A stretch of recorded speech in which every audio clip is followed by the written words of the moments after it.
How's it going, guys and gals? This is Hoy Fishing. I am Seiki, here to talk to you about our experience out on a lake this year. What a year. Uh, we introduced our sack jigs to the lakes this year. Uh, yeah, that was kind of crazy. I got a selective lures that I pretty much use all year long on the lakes, and Aaron was very adamant about just using the sack jigs this year, and I was happy to do so. Um, I knew we were going to catch some fish, but these things ended up being phenomenal. We did very, very well. I was happy to take them out. I was very surprised on the outcome. They were very, very consistent.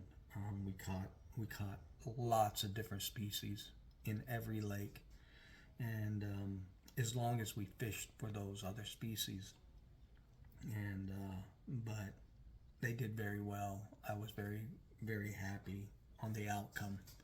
Um, so I'm gonna show you the colors that we used out on the lake here. I'm gonna take you off the stand here real quick. And there we go, right here. Now, right down here on the bottom, these are the 1/32, and that is the 1/16. And right on up here is the 8 ounce, and I believe 1/4 or 2/4 maybe. And those are the color that we pretty much used.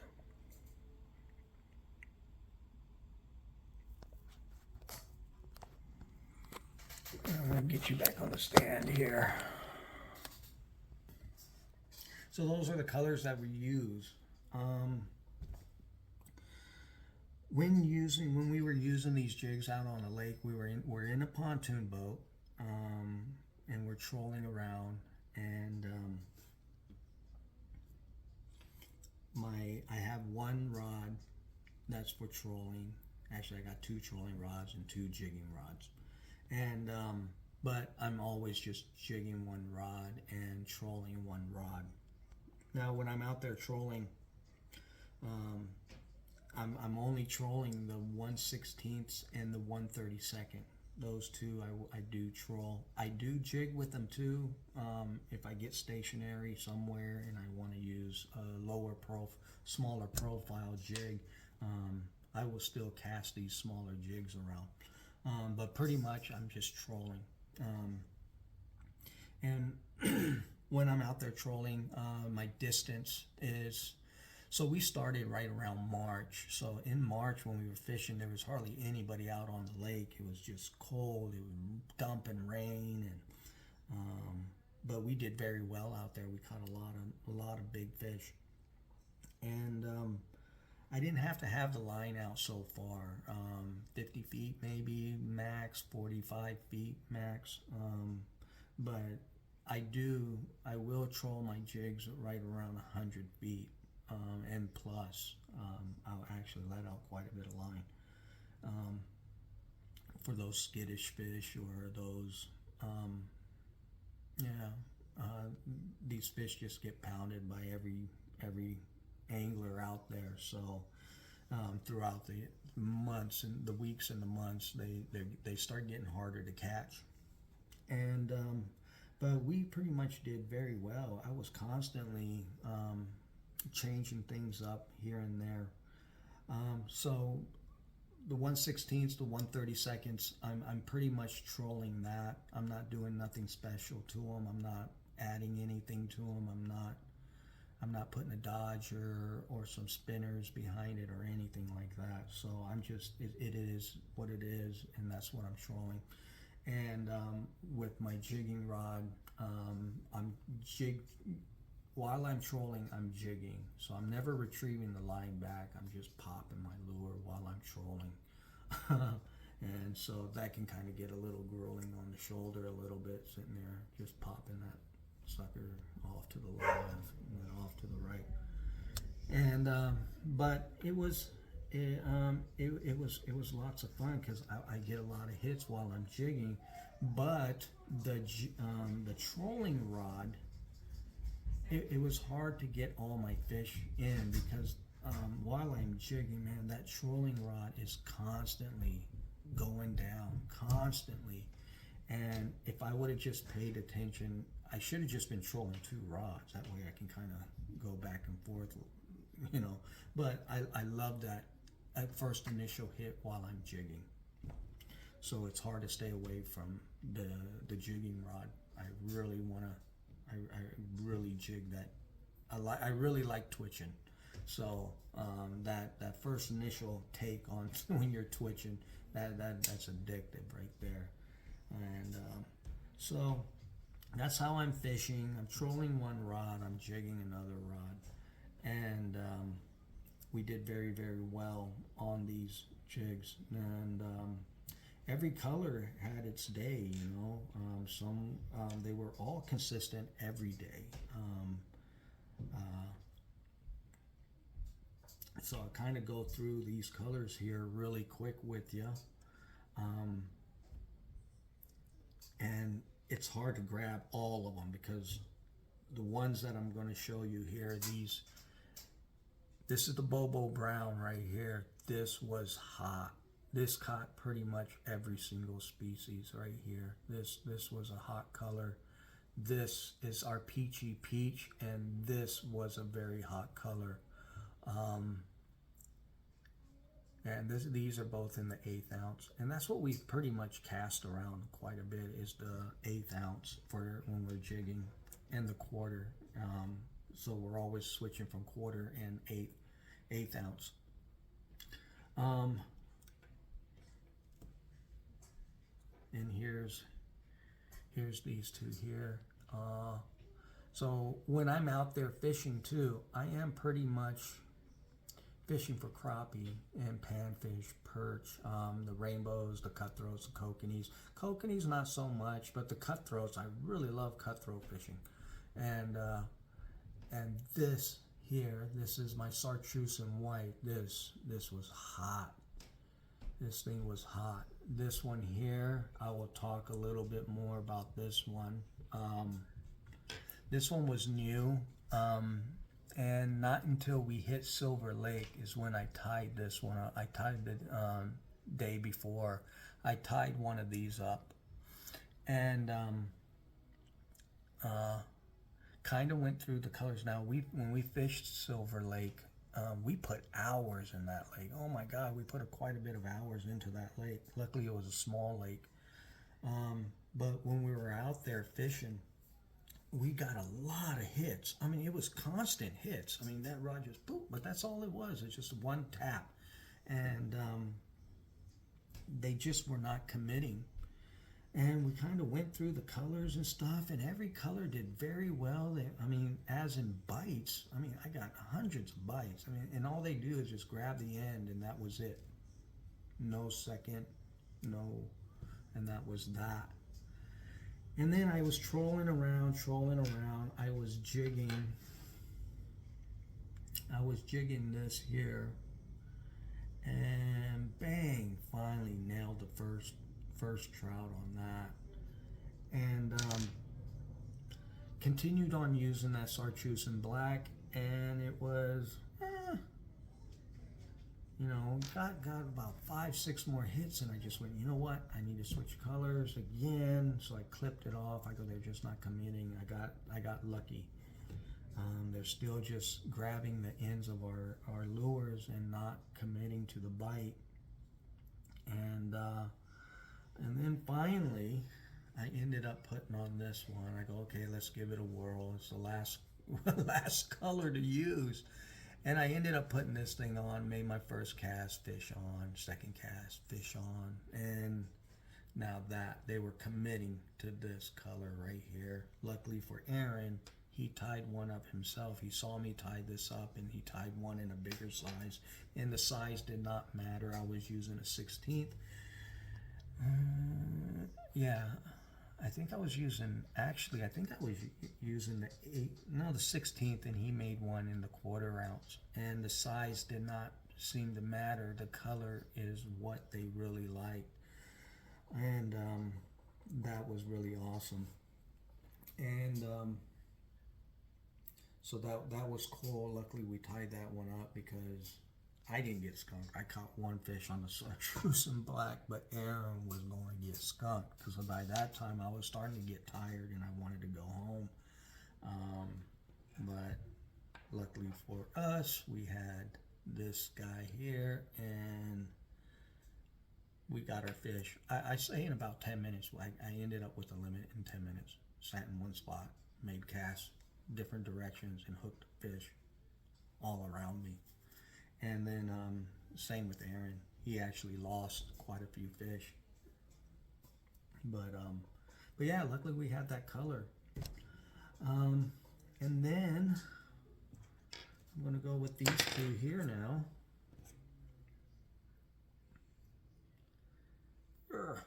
And then these two here. This one here we didn't use too much, but what it did for the little bit of time that we fished, this is definitely staying in our arsenal here. I used this for about 5 minutes, ended up hooking something nice, and ended up coming off. I fought that thing for about 10-12 seconds and ended up coming off, but I ended up not continuing on using this color. I really wanted the crappie that day, regardless if that fish was a big fish. I just love crappie fishing, man. I mean, it's exciting for me. And this color here, now this color here, we didn't get to use it as much. Aaron ended up using this color and hooking some crappie on this color. And then I ended up hooking that nice fish that I ended up losing. That's me. I will lose a lot of fish. I don't know why everybody else gets theirs in. But in this color here, now this color here ended up doing not so well at the start, and but it did catch. I ended up hooking 2-3 cutthroat on this, but it wasn't as consistent as I thought it was going to be, you know. I mean, yes, I can get a fish if I go out to the lake and I use it, I will get a fish on it. But I just wanted it to be a little more consistent. This is the one that I ended up doing a little bit of changes to, and it's doing better. It's doing a lot better. If I just use this, I got a good feeling that I will end up I will end up catching a limit of fish on this now.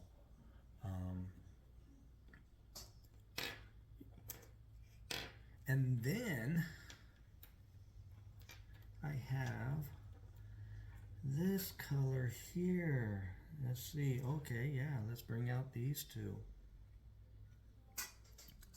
Now these two colors, this one here surprised me. This one here I didn't use enough of, but when I finally did put the hours in, this is the Night Fury.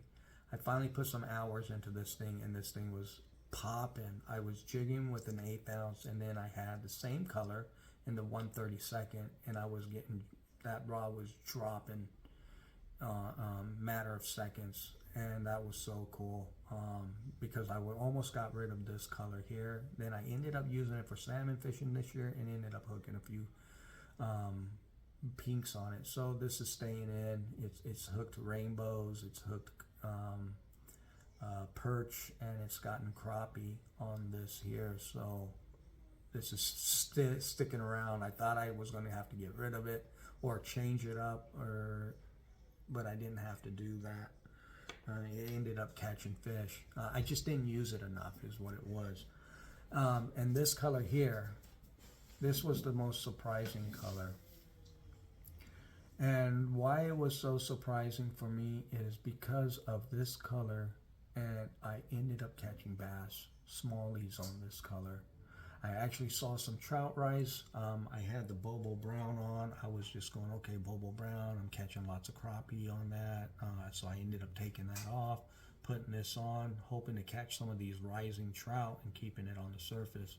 But when I made my cast to the shore, started retrieving it back, and bam, nailed a big old smallmouth bass, jumped out, spit the hook. And then I ended up casting again, and I was twitching it like a jerk bait back to me, and another bass came and smashed it. Aaron ended up hooking 2 4-pound and a 5-pound bass on this. So this here, for all you bass fishermen, I've said this in another video, maybe not this lure itself, but in a lure that you like using, you may want to get this color, because this color was phenomenal. And yeah, the bass loved it. So that was very shocking. So that's what we were doing. I'm jigging one rod and I'm trolling another. Those are my colors that I use on the lake. Now, the techniques that I use, when I'm out there trolling, I'm not using flashers or not using dodgers. I'm not adding scent. Sometimes I wish I brought scent with me, that might help me out. But when I'm trolling these 1/32 and these 1/16, the 1/32 is non-stop. That trolling rod is constantly going off. I'm not adding a split shot to get it down any deeper. A lot of the lakes that I fish are very clear, and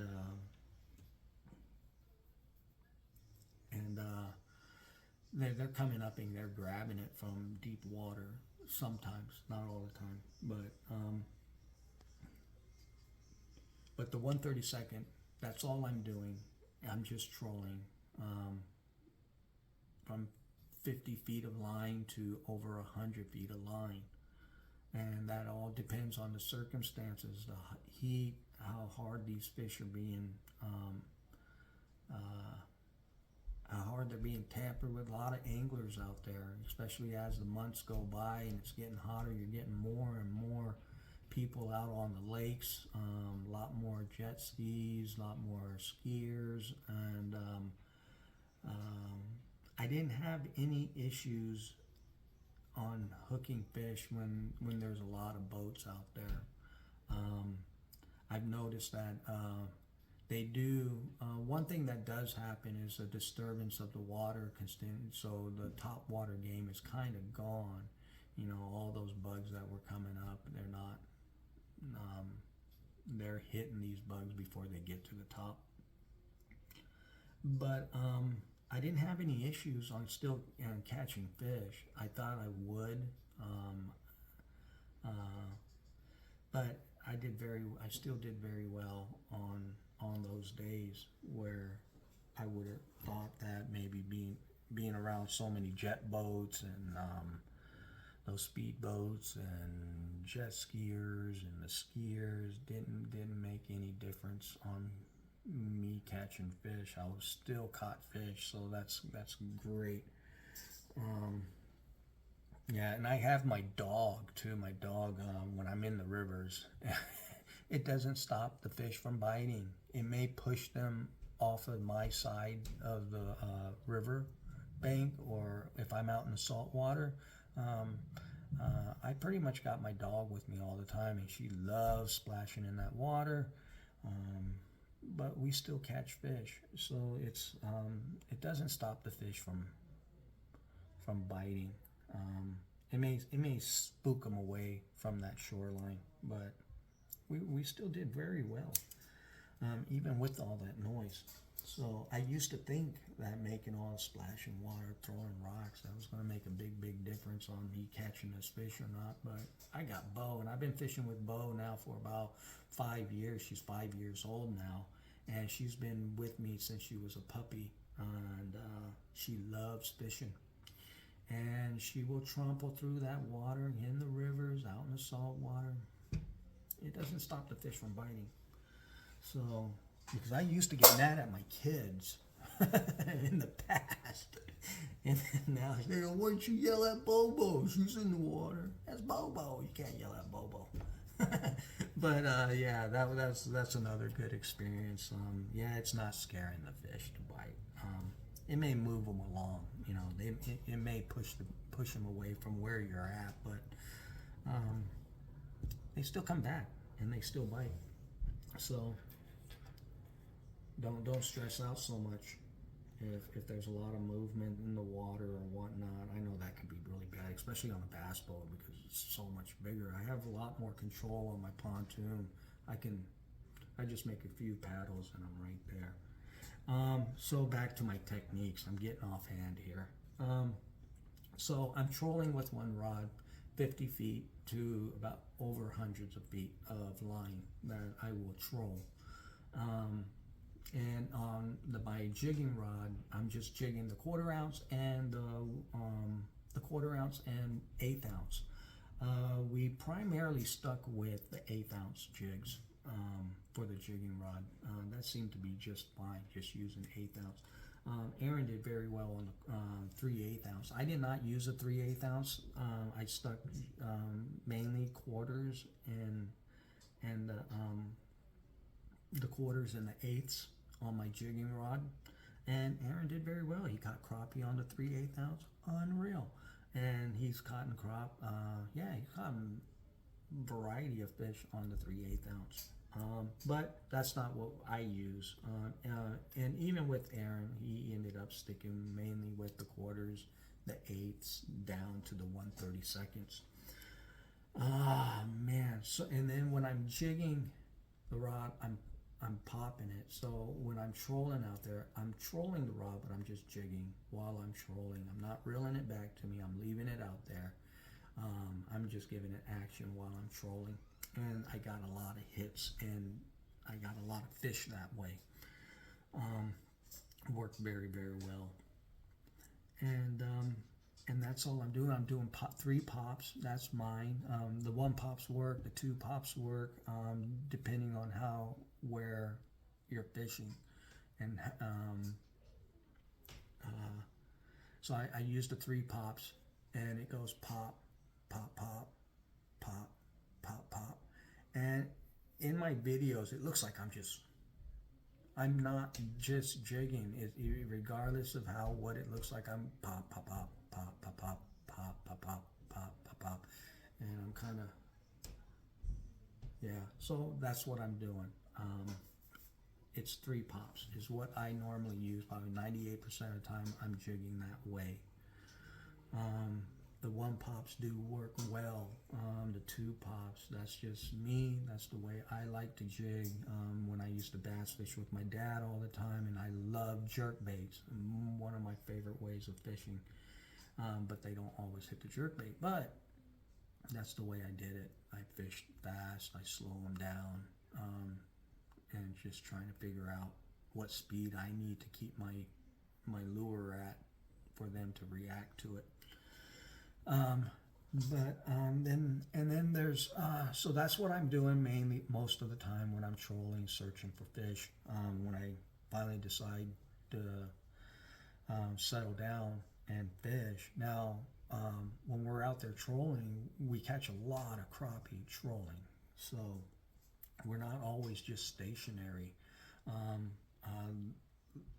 They're seeing that jig constantly, especially when the months go by. They seem to really like the trolling more than the jigging straight up and down. I did catch a lot of fish just jigging straight up and down. And when I'm fishing straight up and down, I erratic jig most of the time. I'm not popping that thing really hard. I'm keeping it there. I'm just twitching it, and I'll let it hit bottom, and I'll bring it up off the bottom waves, and then I just sit there and twitch that sucker. And then for about 5 seconds, I raise my tip up, I bring it back down, and I twitch.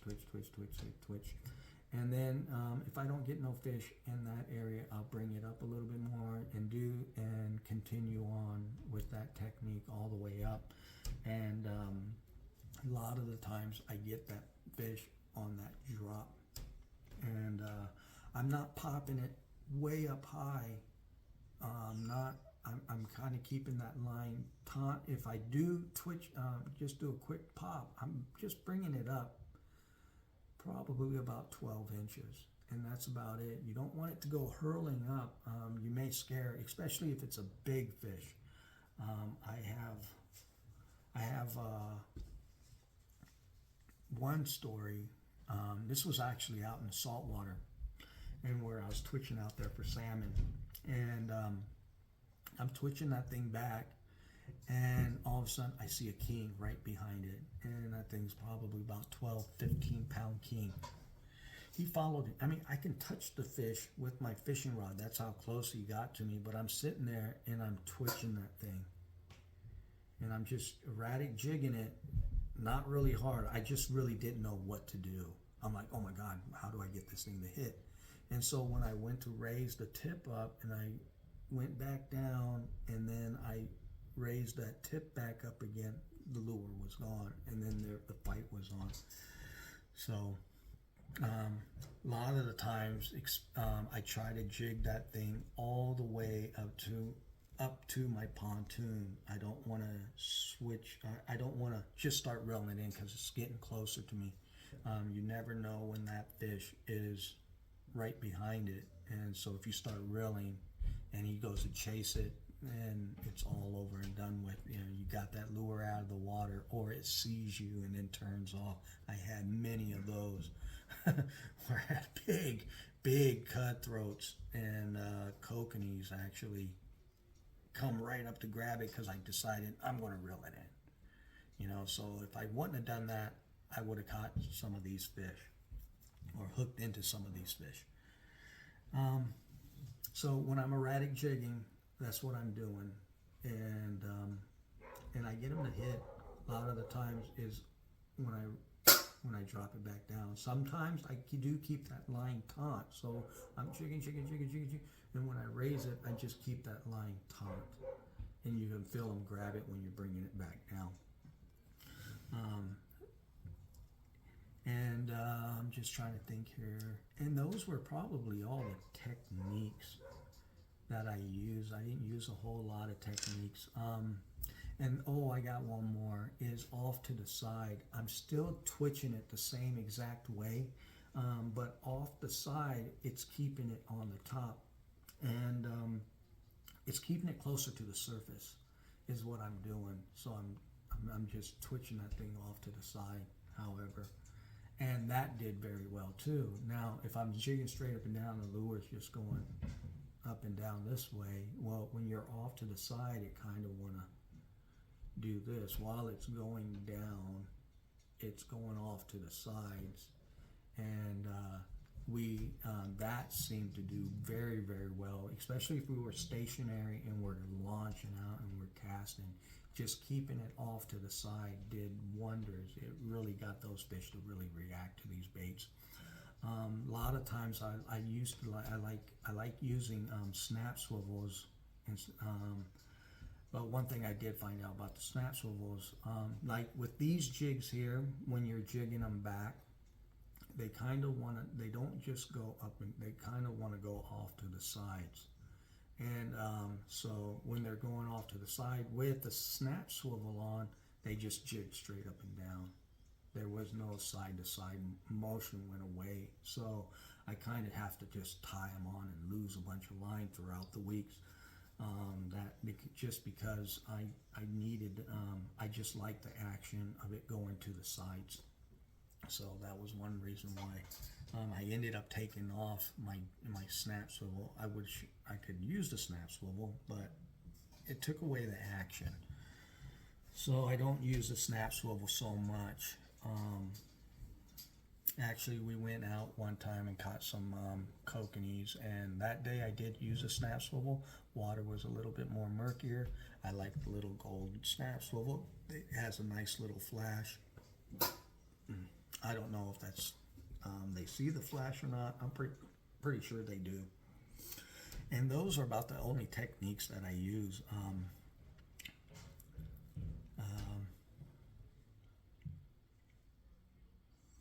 Kind of went over the colors. Oh yeah. So throughout the weeks and the months when they went by, they really started getting the heat was getting to them, so they're really looking for cover. I mean, we were still getting them. We're getting them to hit, but that's when the 1/16th and the 1/32 really shine. They shined all year long, but you can just totally see. I totally saw the difference. If I didn't use the 1/32 jigs, these trout were really hitting the bugs, and the 1/32 are the closest things I have to imitate any of those little insects out there. So a lot of these jigs that I make, the colors that we make, I'm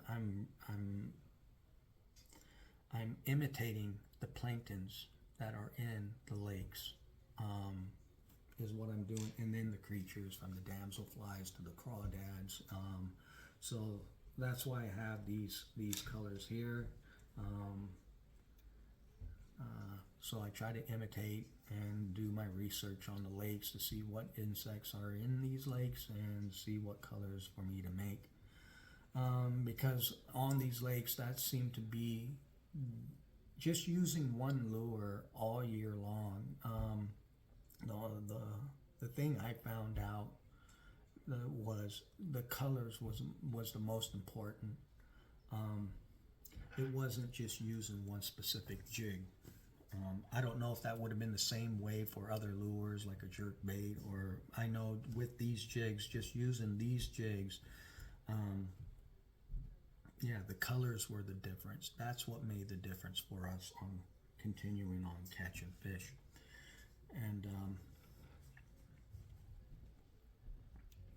And the colors that I have right here, these are the ones I primarily use. I don't use any other colors. My tackle box, I have a lot of lures in my tackle box, but they're all the same colors. And oh, I do have a color here. It was not this color chartreuse, but this one here did very well. I hooked quite a few salmon. I forgot to bring this one out, and I hooked a few crappie on that. I thought I'd hook more bass on it, but I didn't hook bass on it, but I did hook some crappie on it, and so I was very happy with that. But this one here got changed up to this here, and now I can't get that string off of there, but anyways, yeah, so I ended up changing it right to that. This one does much better, but yeah, the 1/32 and the 1/16, those were definitely the primary sizes that kept continuing on catching fish, were the smaller sizes. And I'm just thinking here real quickly and hoping I don't forget anything. Yeah, so yeah, that was that. Thank you for watching. I hope that was some good information for you. I will be giving out more information as soon as I hit the lake. I will start posting stuff up for you guys on what we did, what sizes, what colors that we're using. We're going to continue on using these jigs throughout the rest of the year. I'm hoping that I'll be able to hit more lakes. I just haven't been able to get up and go. So hopefully one day I'll feel better and I'll be able to go out. I'm hoping maybe tomorrow. I was supposed to go today, but I was not feeling too well. So, but anyways, thank you for watching. Don't forget to share, like, subscribe. And you can see all these colors on hoyfishing.com. Thanks a lot.